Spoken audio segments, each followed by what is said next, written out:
Migration is a big issue today for Britain.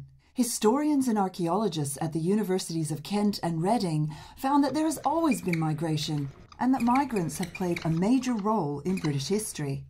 Today, you can find tombstones of migrants from 100 years ago, European refugees and soldiers who fought and died during the First World War. 800,000 Indians migrated to Europe. Almost 1 in 10 were killed, and 95,000 Chinese came to Europe for work. The war was a multicultural effort, and migration was a key element in it. High migration rates are also found in the Roman period. Using chemical analysis of the teeth from skeletons, archaeologists have identified where a person grew up. The results show that up to 30% of the population were migrants, including a wealthy woman of African descent who lived in York. History demonstrates that people have always moved. We should expect people in the future to migrate. It is what humans do.